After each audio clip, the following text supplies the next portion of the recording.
Well, in our next of the series of videos regarding problems by creating basic mirrored wills, we're going to talk about divorce. And as a parent myself and with two daughters, obviously, I wouldn't want any of my estate disappearing out of the bloodline. So, Tony, can you give us a bit more detail about how we can cover that, please?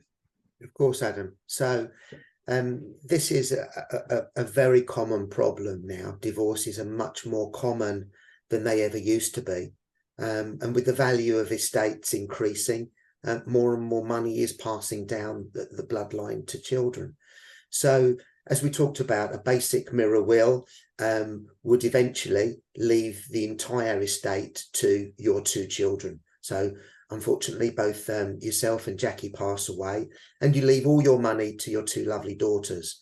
And at this stage, your daughters are now married, and they've become relatively wealthy young ladies. And that relationship may well break down. And it can be, when money is involved, can be very acrimonious.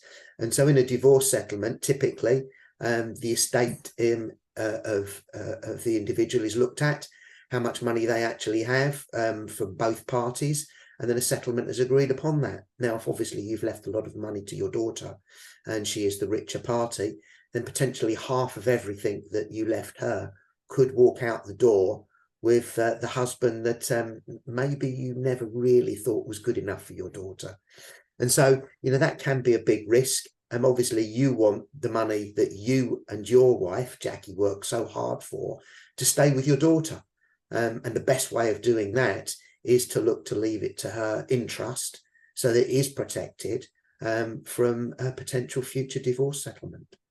Thank you, Tony. It's short and sharp, and it's such a simple concept that so many people are totally unaware of it. So we'll stop that. And the next of our final video on this series of the potential problems of a mirrored will follow shortly.